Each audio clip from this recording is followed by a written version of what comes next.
Hey everybody, welcome back to my channel. If you're new here, my name is Frances. Today I will be talking about how I did in my first semester of nursing school and how I made the Dean's List. So as you know, if you've been following me since last August, I recently enrolled in nursing school to become an RN.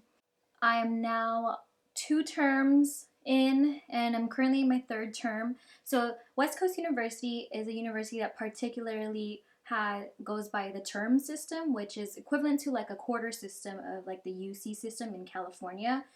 So the terms here are 10 weeks long. So the first term was actually from end of August to the end of October, and then the second one was from November to mid-January.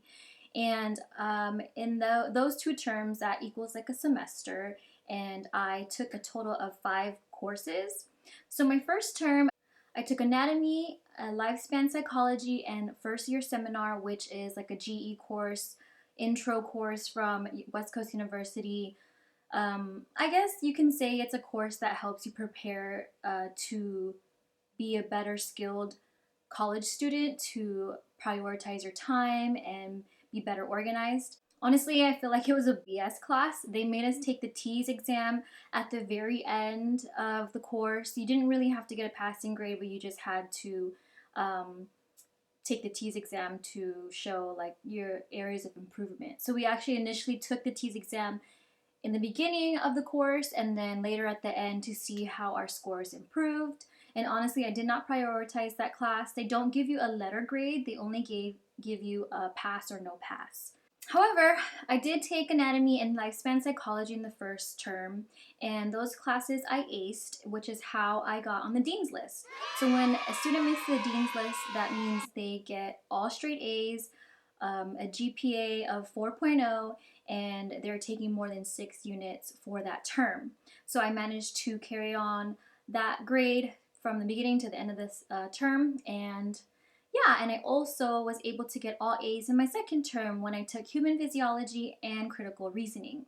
So critical reasoning is pretty much like West Coast University's English course, probably the advanced courses, because apparently I didn't take a course that was equivalent to their English course at this university, so I ended up taking that. So let's talk about how I aced anatomy. So how do you pass anatomy? So I've actually taken anatomy probably 5-6 years ago when I attended San Francisco State University in my first bachelor's degree. Anatomy is actually one of my favorite subjects because majority of it is memorizing, and because I'm really good at memorizing or my memory is really good, I tend to succeed in this course. And just because I've taken it 6 years ago, it was nice to brush up on the terms and gaining more knowledge and how another professor teaches it. So I really enjoyed it. My class was strictly all online, so we never met in person because everything was learning from home due to COVID. Thankfully, this instructor lectured every week, once a week, and how I passed, I pretty much attended lectures all the time, and the professor in the beginning did record the lectures and sent us the recording after, but because due to university policy, they were not allowed to record anymore. So I actually recorded on my phone on like the voice recordings, which I usually do in like a physical class setting. I always ask the professor for permission beforehand.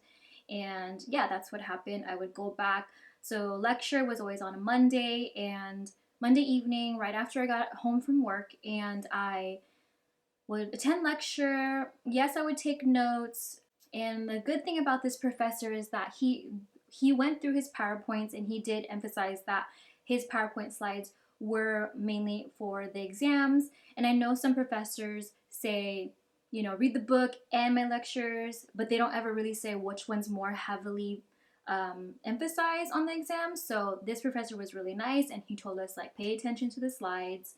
And even when he would go through his slides, he would say, this term right here, particularly this system, learn this specific thing, and you'll do well on the exam, which I did. So I'd always mark everything in like red pen that he would say, this is for sure on the exam, and it was on the exam, and it was awesome because I was just like, okay, I remember that. And that's what's good about, attending lectures, and that's how one would succeed, is to attend the lectures.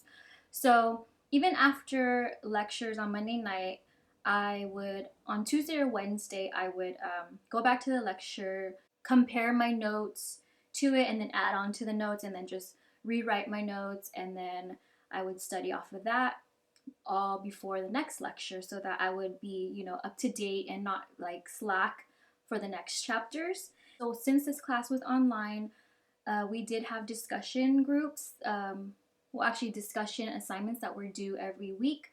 So we would have to submit an initial discussion to a prompt that the professor provided to us, and then you would have to reply by Wednesday evening, and then by Sunday evening, which is the end of the week. For an online class, you would have to reply to two of your peers or even the professor, and then that would count as your participation in the course. And then so for lifespan psychology, we actually did discussions weekly. We did have some small papers to write during the term, but then our final exam was pretty much a 10-page research paper. And I did mine on like toxic families and how they affect the development of children, which kind of hits home for me. But also for anatomy, before the pandemic, I used to commute on public transportation to work. So I would take BART here in the Bay Area. That is like a train, Bay Area rapid transit. Usually people who work in the city, they take the BART. And I would always write note cards. I would write definitions, and then I would actually color coordinate it. That's doing too much for some people, but that's just me. That's the aesthetic I like. I love writing note cards, just because I like to write also. So actually writing for me would help me memorize that term, because I'll be like, okay, I remember writing that in the orange marker, and this system was in the orange marker, so therefore this one is part of, the GI system. And that's just the little ways or things that people do to, help them succeed. And that was one of them for me. I just like to color coordinate, not only with my like home decor and outfits, but also with my notes for school. So that's just who I am.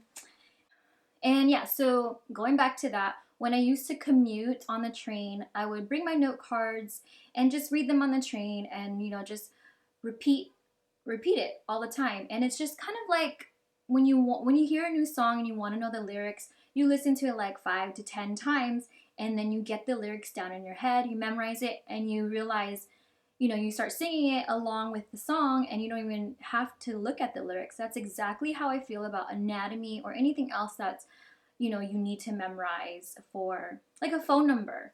It's said that the brain can only remember 7 numbers at a time, which is why phone numbers are only 7 digits. And so, yeah, so now that I was not commuting on the train to work, and I was actually driving in myself to avoid, interaction with anyone because of COVID, I would actually record myself on my voice recordings, reading the note cards to myself, and listen to it on my way driving to work. And that would just, it's like me listening to a song over and over.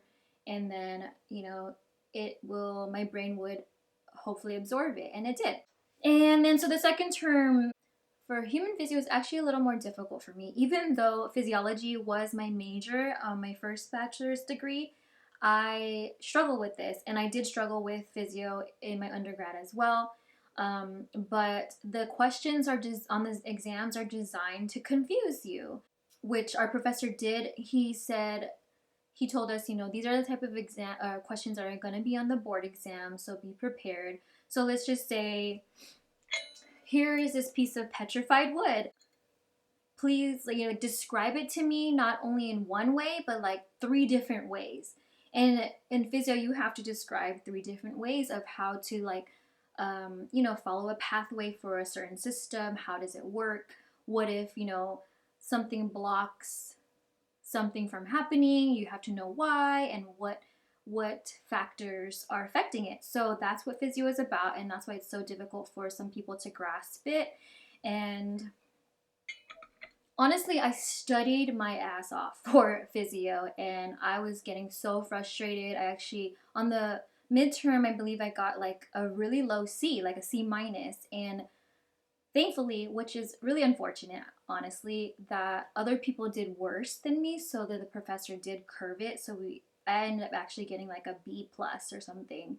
And so yeah, sometimes your professors will be that nice and they'll curve the grade, meaning, like say the lowest average is a D plus in the class. So say you got 50 points on the exam and he adds 20 points to that score. So 50 is a 50 points out of 100 is obviously an F. So if he added 20 points to everyone's grade, imagine if I had a 75%, he added 20%, 20 points, then that means I have like a 90%. And so which is why I ended up getting like a B plus. And it helps the other students out who got that F, and then the 50 points that they got, they would end up getting 20 points, which is a 70%, or 70 points, which is a C. So thank you so much to the professor for doing that.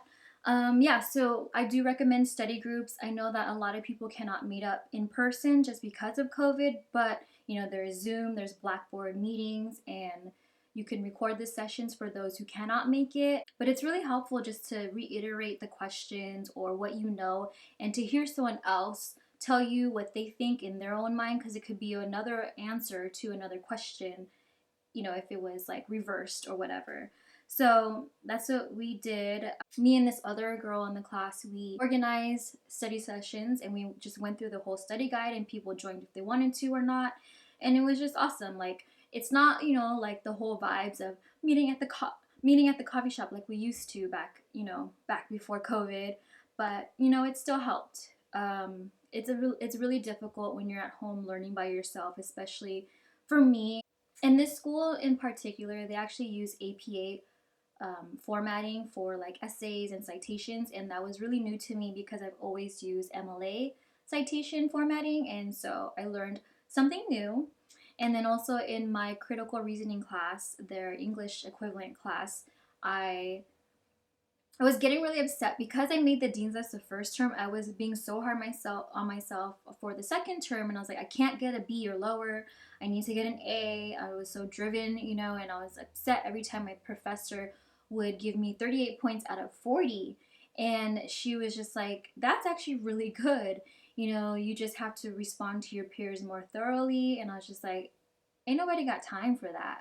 So, I just accepted the 38 to 39 points out of 40 for the discussions, and then I ended up getting like a really good grade on my 10-page research paper. So not that didn't ultimately help me. I was already like hanging. I was at like a 92%, and an A minus. That was an A minus, and an A is actually like 93% and above. So I was like hanging in between. But yeah, so that happened, and right now I'm actually taking chemistry, and it's actually great that I'm taking it because the last time I took it, it's funny because when we began the term, the professor was like, introduce yourself, let us know if you've ever taken chemistry, if you have, when, what kind of chemistry. And then when I introduced myself, I said it out loud. I was like, damn, I took chemistry like 13 years ago. I actually took it with Reggie in community college. So that's just, it's like, wow. Anyway, now I'm in chemistry, and it's great because I feel like it's a good refresher, and it's, necessary for an RN to know chemistry, because how are they going to give you, medicine and not know the interactions of your current medicines, or even like your body and anything that you're allergic to. So it's great that we're learning this.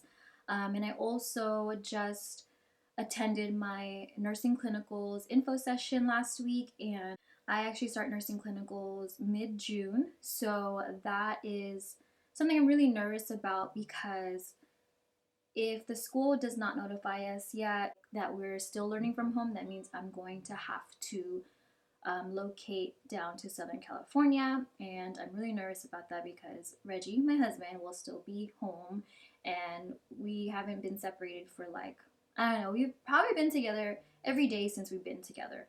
Maybe like 5 days at the most out of the 13 years. But yeah, to succeed in nursing school, obviously, I haven't taken the really intense nursing courses yet. I'm hoping that when that day comes, I will be as successful as I was in among these current courses that I'm taking. And I'm wishing you all the best. Thank you so much for stopping by. I enjoyed sharing my experience with you, and I'm really excited to share my journey of nursing school with you as it progresses and I know it for sure will become more intense. So yeah, stay tuned for more nursing school videos, and I'll see you in the next one. Bye!